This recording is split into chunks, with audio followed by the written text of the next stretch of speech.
Olá, meus amores, sejam muito bem-vindos a outro vídeo. Hoje eu quero contar um pouquinho da minha história, a minha história de vida. Acho que fazendo isso eu estarei realizando um trabalho interno comigo mesmo, já que eu senti sempre muita vergonha da minha história, da minha vida, de ter crescido em uma família disfuncional, desestruturada, dizendo a palavra correta, e estou num processo de acolhimento, de aceitação e, sobretudo, aprendizado. Mudança também na minha visão de mundo em relação à minha história. Então eu acho que contando aqui isso vai me ajudar a me aceitar e tudo mais. Bom, me chamo Linda, esse canal é bem recente e eu estou gravando para que fique como a minha evolução de vida aqui, para que fique registrado. Então, eu nasci numa família bem grande, de 14 membros, de 14 irmãos. Eu sou a mais nova de todas. Quando eu nasci, a minha mãe já tinha 45 anos. Ela já estava entrando no processo da menopausa, que algumas vezes vinha a menstruação, outras vezes não. E, inclusive, essa minha irmã que faleceu recentemente, ela era antes de mim, e a minha mãe chamava ela de meu neném. E sempre que ela voltava da creche, a minha mãe conta muito essa história que ela ia buscar a minha irmã e fazia... abria os braços e falava, vem aqui meu neném, pra dar um abraço na minha irmã. E esse dia a minha irmã como que adivinhou que a minha mãe estava grávida, falou, não, eu não sou mais o seu neném, aí dentro da sua barriga tem outro. E a minha mãe, claro, nossa, já naquele processo de entrando na menopausa, ela, não, aqui não pode ter mais neném. Enfim, tava eu lá. Vim sem convite, mas é assim mesmo. Então, eu lembro que essa minha irmã, ela foi assim bastante protetora minha na infância, já que eu sofria bullying na escola e ela tentava me defender, que ela vinha antes de mim, né? Ela tentava me defender de outras crianças e tal. E o bullying simplesmente era por ser diferente, porque a minha mãe era evangélica, então nós estávamos obrigados a ir na igreja com ela e tínhamos um aspecto físico diferente de outras crianças, tipo cabelo comprido, tinha muitas regras na igreja, as meninas não podiam usar calça comprida, enfim, como eram aquelas regras das igrejas evangélicas antigamente, que hoje em dia eu acho que mudou bastante, eles estão com uma cabeça muito mais aberta, porque do contrário eu acho que não teriam mais sequer fiéis, né? São poucas as igrejas que permanecem assim. Mas, enfim, então assim, deixa eu lembrar que eu quero seguir um cronograma bem certinho para vocês entenderem um pouco da história. Quando eu tinha mais ou menos 3 para 4 anos, nós morávamos na cidade, era uma cidadezinha pequena de interior. E nós tínhamos um sítio onde que se roubava muitos animais lá. Aí meus pais decidiram que a gente ia se mudar para o sítio para evitar que roubassem os bichos. E então nessa época foi quando a minha mãe começou a ir para a igreja evangélica. E foi quando que o meu pai e minha mãe se separaram, porque o meu pai queria continuar na igreja católica e a minha mãe frequentava a igreja evangélica. Aí, vamos ver... Só sei que,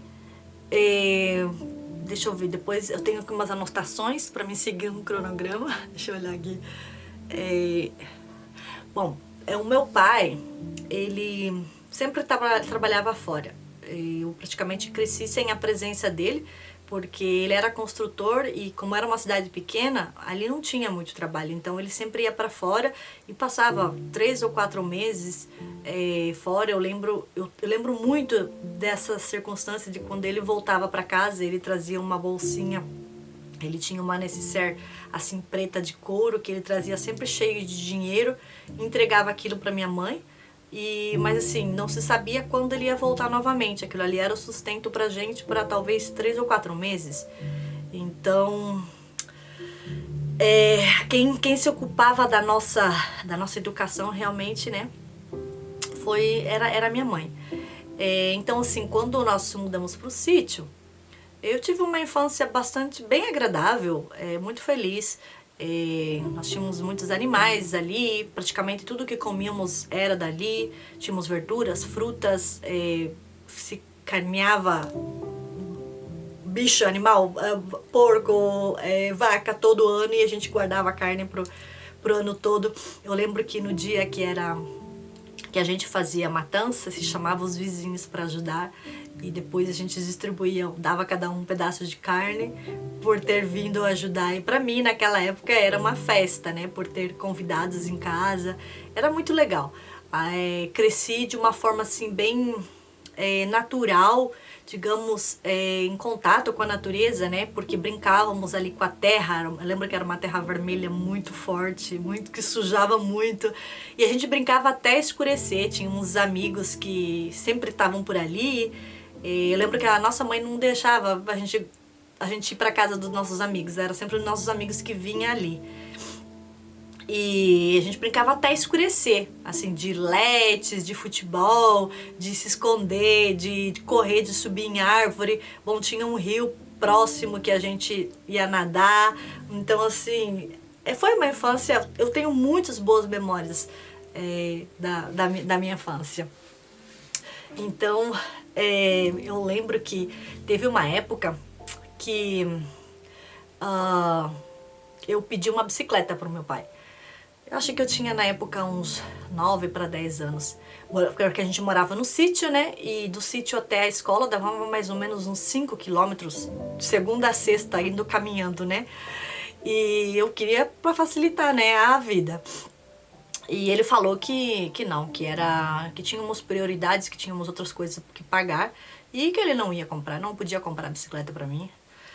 E eu lembro que a gente tinha vendido a colheita do milho naquela, né, da chácara, naquele momento quando eu pedi a bicicleta.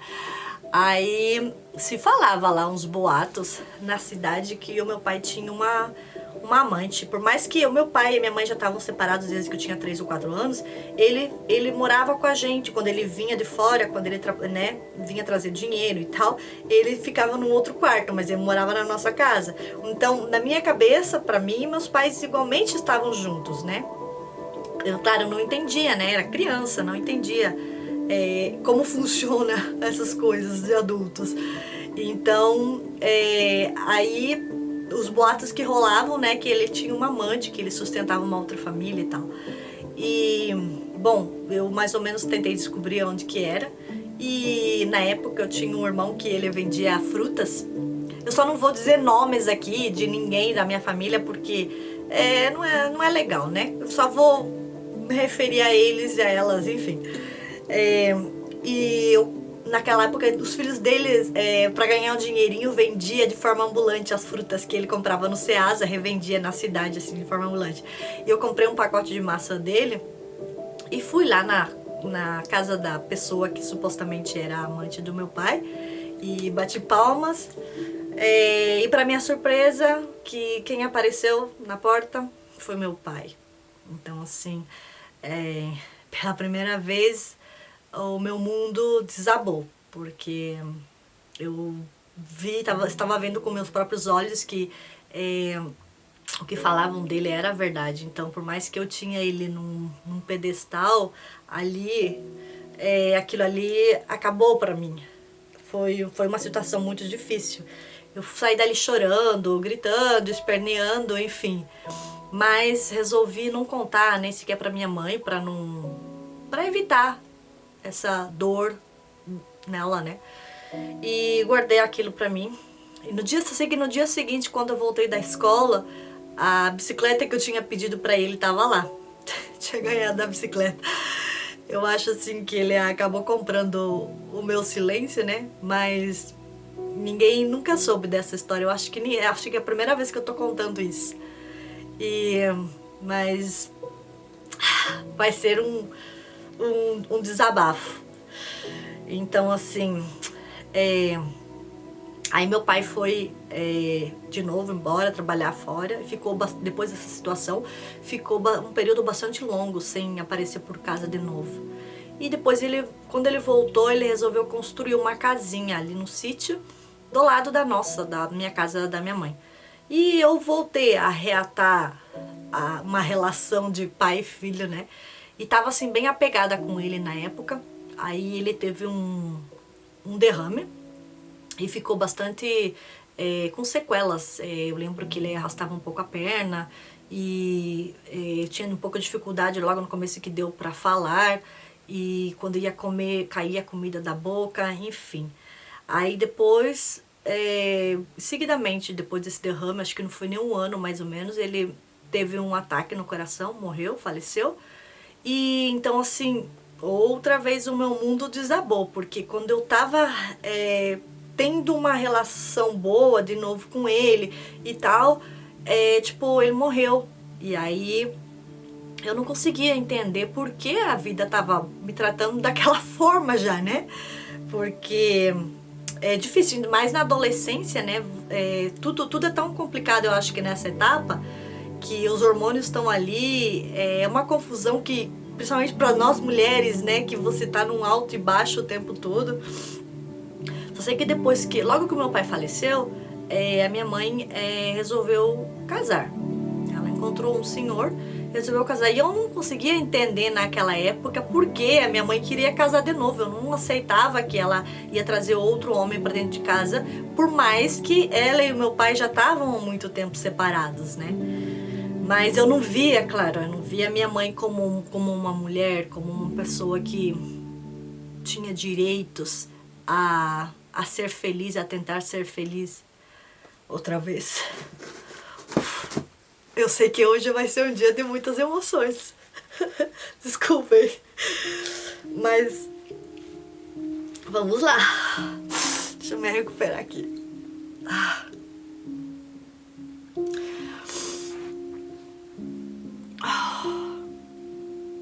Então assim, quando a minha mãe falou que ia se casar de novo, eu falei pra ela que no momento que aquela pessoa entrasse pela porta da cozinha, eu ia sair da sala. E assim foi. Eu lembro que eu fiz uma mochila com minhas principais coisas e fiquei esperando depois da festa do casamento deles, claro que eu não fui, né? E quando eles chegaram em casa, eu fugi de casa. Eu fui pra casa de uma amiga, claro que essa amiga nem sequer sabia que eu tinha fugido de casa. Eu tava dando uma desculpa que eu precisava ficar ali alguns dias. E eu assim, não tinha realmente nenhum plano, não sabia o que fazer, não sabia que destino tomar. Enfim. Aí, teve uma irmã mais velha que ficou sabendo que eu tinha fugido de casa depois de 3 dias e foi na casa dessa minha amiga me resgatar.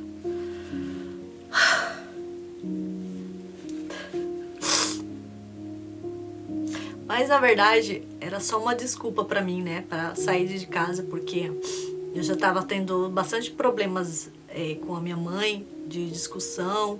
Eu acho que eu nunca aceitei ninguém mandar no meu nariz.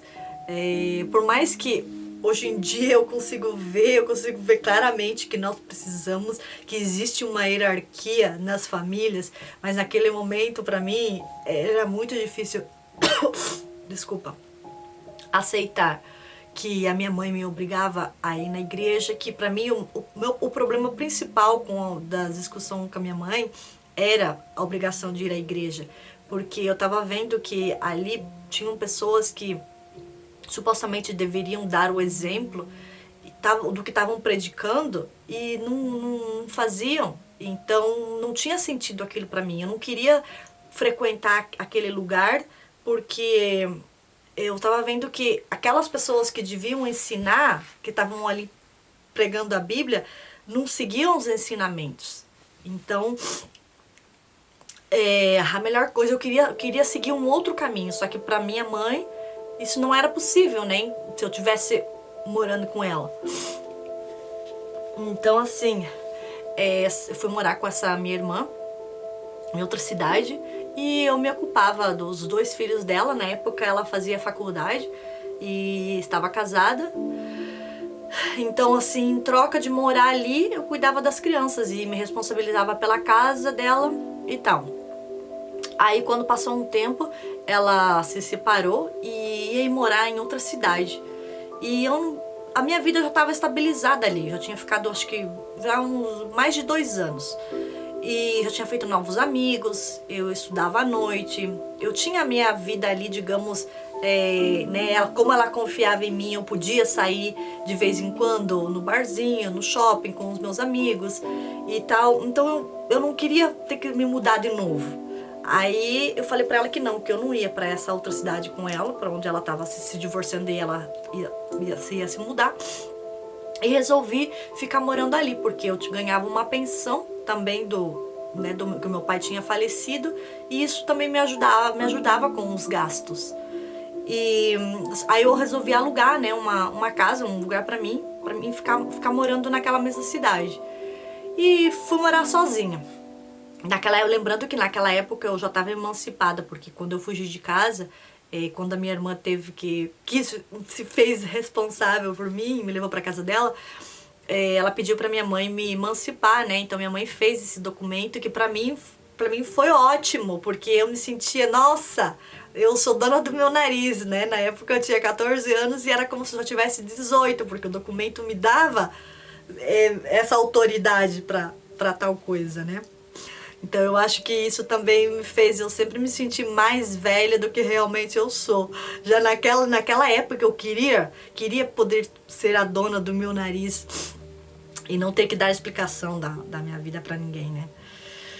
Enfim, vamos ver, deixa eu ver qual é a sequência que eu quero contar pra vocês aqui.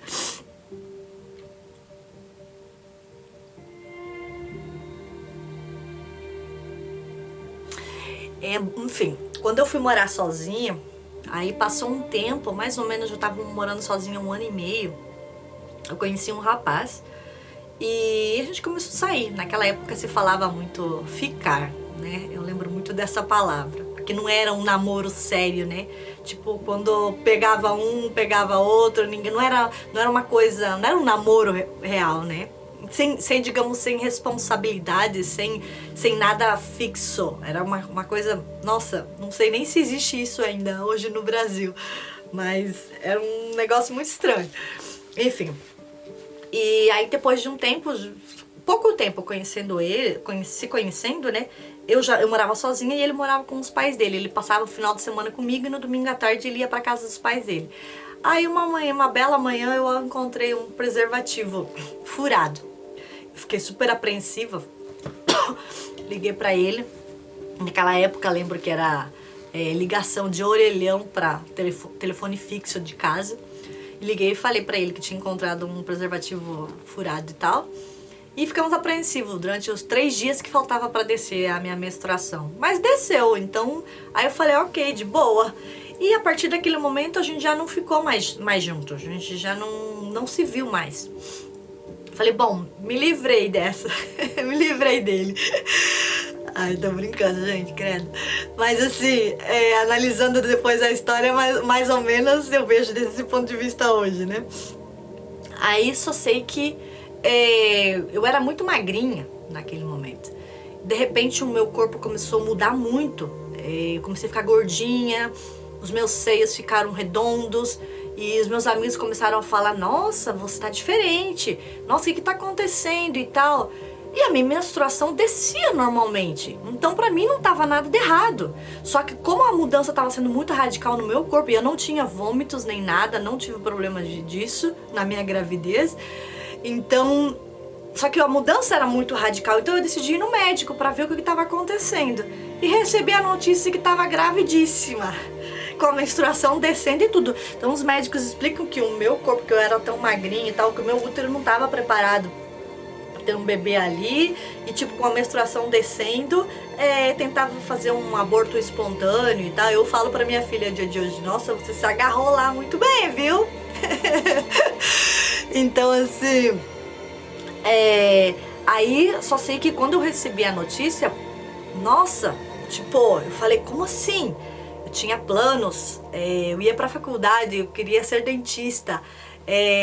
Então assim, como que eu ia explicar pro menino que eu já nem via mais, fazia 5 meses que eu não via ele, mas eu não tinha ficado com outra pessoa, então não tinha nenhuma possibilidade de eu ter ficado grávida de outra pessoa. Isso tava tranquilo em relação a isso. Só que eu não tinha mais ficado com ele. Como que eu ia explicar pra ele que a minha menstruação descia? Foi uma história muito louca. Então, só sei que, de repente, eu pensei assim, a forma mais fácil é acabar com tudo isso. E tentei me suicidar. Lembro que eu fiz um coquetel lá, tinha um monte de remédio em casa, coloquei tudo dentro de um copo com água, virou uma água verde e tomei aquilo. Aí quando eu comecei a notar que os efeitos, que você começa a ter convulsão e tal, e aí só sei que eu liguei pra uma amiga e falei que eu tinha feito aquilo, que eu tava me despedindo e tal, me despedindo dela. E essa amiga, nossa, ela reacionou muito rápido, que eu sou muito grata a ela hoje. E ela ligou pra outras pessoas que estavam mais próximas, que tinham carro e tal. E foram até a minha, até onde eu tava. Na época eu morava numa residência de estudantes. Tava trancada com chave dentro do quarto e tudo. Eu só sei que eu não lembro mais, porque né, eu tava naquelas condições.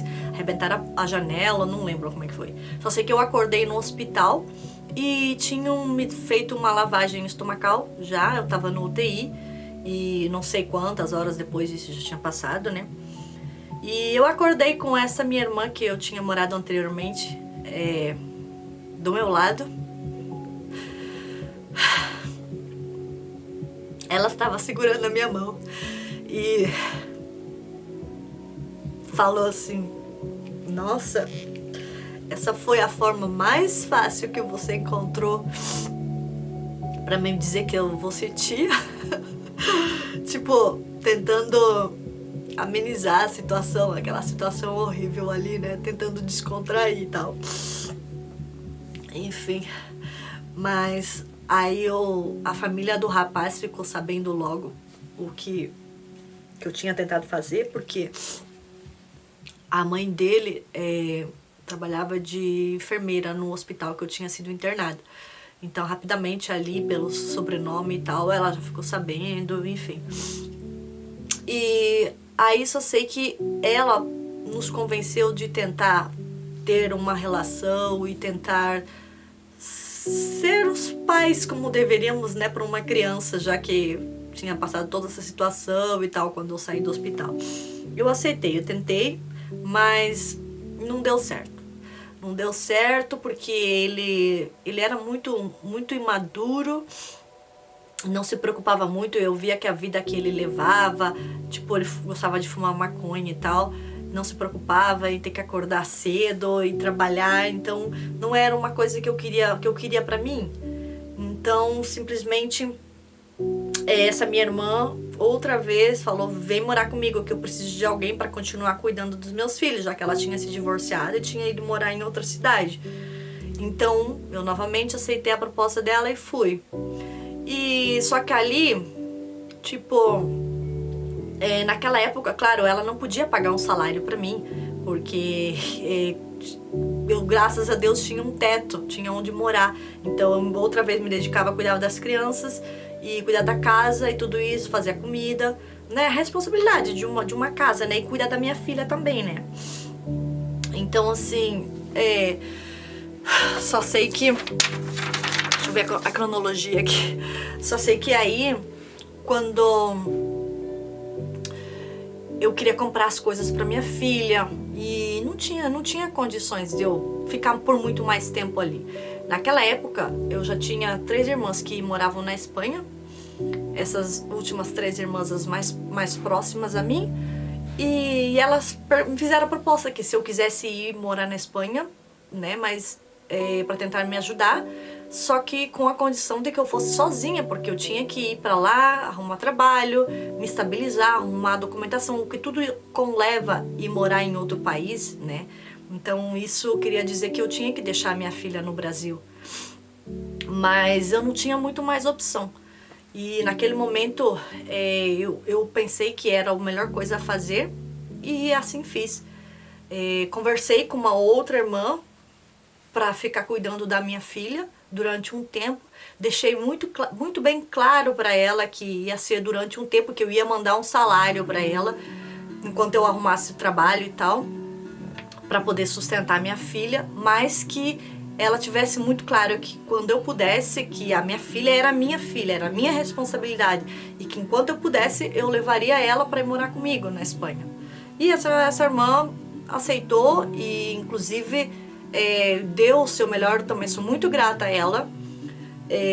Inclusive quando a minha filha começou a falar, porque eu deixei ela, desmamei a minha filha com 9 meses para ir embora para a Espanha e deixar ela com a minha irmã.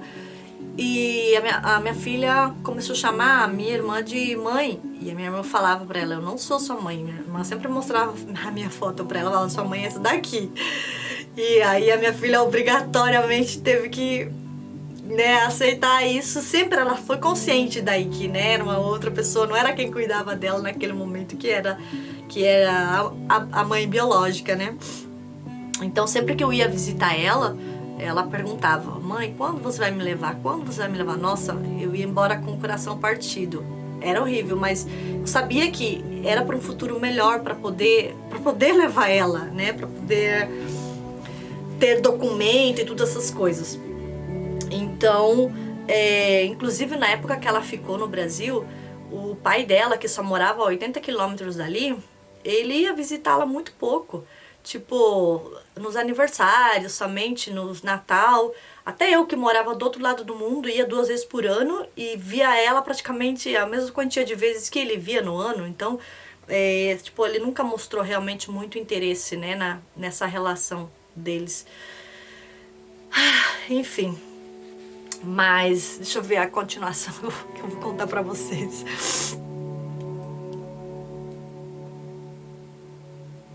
Só sei que então, quando eu levei a minha filha, ela chegou a completar 4 anos, completando 4 anos na Espanha. Então eu deixei ela 3 anos no Brasil. Eu tinha um relacionamento com um rapaz também lá na Espanha, e essa pessoa, ele fez papel de pai da minha filha. Então supriu esse papel do pai biológico, né?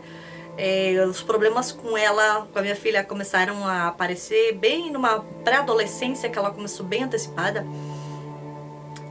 Quando eu terminei a relação com essa pessoa, e claro, aí ela começou a sentir a falta, digamos, da presença, né, masculina do pai, né?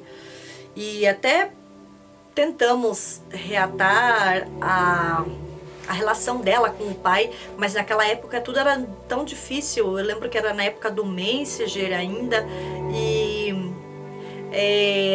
os quilômetros que havia entre um e outro, né? E também ele não botava muito. Quando ela morava lá, ele praticamente nunca não ia visitá-la, então imagina morando longe, né? Foi mais difícil. Ele voltou a casar, tinha outra família também, então não fazia muita questão. E na verdade que para quando eu levei ela para Espanha, eu não tive nenhum problema.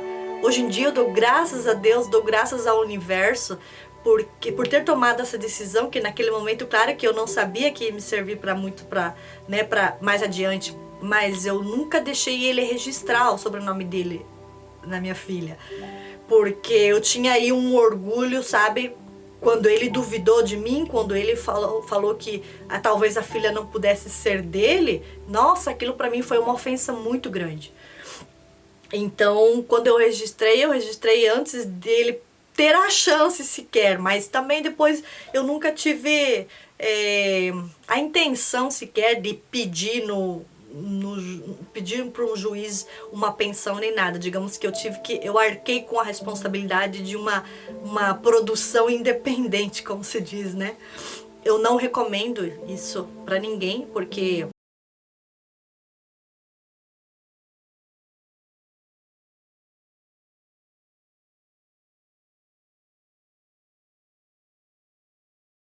assim para ninguém, porque qualquer criança precisa tanto do pai como da mãe. Então, em algum momento essa criança vai exigir a presença do que não está, e é bem difícil, porque queira ou não, acaba causando um trauma na criança que é desnecessário totalmente, né?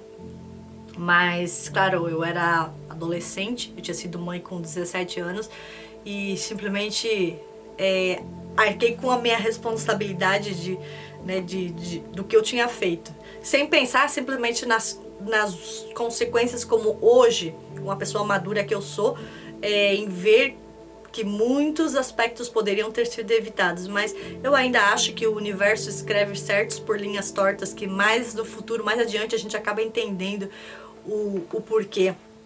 Então, assim, eu sei que eu odiei essa pessoa, o pai da minha filha, durante muito tempo, mas hoje em dia eu sei que por esse processo que eu tô passando de reaprender tudo, o ódio, a raiva já não tem mais cabida dentro de mim. Eu o perdoei, inclusive quero ter a oportunidade algum dia de chegar para ele e dar um muito obrigado, já que ele me deu o meu maior presente, que é a minha filha. Então, assim, hoje ela é uma pessoa... Ela sofreu os seus traumas, claro que sim, né, pela falta dele, mas ela é uma mãe maravilhosa. Sim, eu já sou avó de 2 criaturas lindas e, assim, eu tenho certeza que ela vai ainda fazer melhor, porque eu penso que a nossa existência aqui, nós sempre temos que dar o melhor do que eu tenho que dar mais e melhor do que os meus pais me deram. Então a minha filha vai dar mais e melhor do que eu pude dar para ela em relação a amor, a carinho, esse tipo de coisa. Apesar que eu sei também que é bem difícil você poder dar amor quando você não recebeu amor. Então, mas tudo é possível, tudo é um aprendizado, porque total a gente vem aqui no planeta Terra, a gente encarna aqui para aprender, tudo é experiência para nossa própria evolução. Inclusive se diz que nós escolhemos a família perfeita para a nossa evolução, para o nosso aprendizado antes de vir. Então tudo mais ou menos tá mais ou menos escrito, a gente tem, digamos que um certo livre arbítrio até um certo ponto, mas estava escrito que eu devia nascer nessa família porque eu tenho algum aprendizado a me trazer sobre isso, né? Então, assim, eu só sei que depois eu passei um tempo, quando a situação na Espanha ficou ruim, situação econômica, eu comecei a trabalhar na França. Eu fiquei durante 2 anos assim, que ficava 25 dias na França e depois ficava uma semana com a minha filha. Eu coloquei ela uma escola, como que se chama no Brasil? Um internado, eu acho que é um internado, uma escola internada, que lá eles dormem, comem e ficam lá direto. Então quando a semana que eu ia pra Espanha, eu pegava ela ficava em casa comigo e eu ficava levando ela na escola, no internado normal. Mas quando eu não tava lá, ela ficava assim. E aí depois de 2 anos assim, claro, era bem difícil, ela tava numa idade bem rebelde. E só sei que 2 irmãs minhas tinham mudado, estavam morando aqui no Reino Unido. Então, como nós sempre fomos muito familiares, elas falaram, por que você não vem pra cá? Tipo, né, a gente pode se apoiar novamente e tal. E eu vim aqui com essa intenção, para estar com a minha família. Porque eu acho que a vida se torna muito mais fácil, né, quando você tem apoio. E eu falo assim que, mas depois agora, que justamente hoje está fazendo um ano da morte dessa minha irmã, a que era anterior a mim, tudo mudou. Tudo mudou. Eu não me sinto muito, não sei se a palavra correta, não é ser feliz aqui, mas eu sei que a vida é feita de ciclos. E eu sinto que o meu período aqui tá terminando. Então eu não sei realmente o que a vida vai me deparar em um futuro bem próximo, mas eu sei que são coisas boas, porque muitas coisas boas estão acontecendo comigo, principalmente na minha forma de pensar, na minha forma de ver o mundo. Inclusive, depois de tudo que envolveu a morte da minha irmã, teve muita confusão na família. Eu não vou entrar em detalhes, não vem ao caso. Mas assim, a gente se desestruturou totalmente. A família tá toda quebrada, tá toda, sabe, um machucou o outro. Mas eu só sei que eu tô fazendo um trabalho interno comigo muito grande, e é isso que tá trazendo as transformações dentro de mim. Tanto que eu já perdoei a todos. Posso falar isso com a boca cheia, porque, como eu falei antes, dentro de mim já não tem mais lugar para o ódio, para o ressentimento, porque isso só nos prejudicamos a nós mesmos. Aquela pessoa que guarda aquela raiva, aquele ressentimento, se prejudica muito mais o que guarda que o que fez a sacanagem em si. Então, hoje em dia eu estou aprendendo muito sobre isso. Eu agradeço muito a Deus, eu sou muito grata a Deus por ter a capacidade desse entendimento e me livrar desses fardos. E sei que coisas boas, coisas maravilhosas estão por chegar. Mas, como disse antes, não sei brevemente o que está por chegar, mas os manterei informados.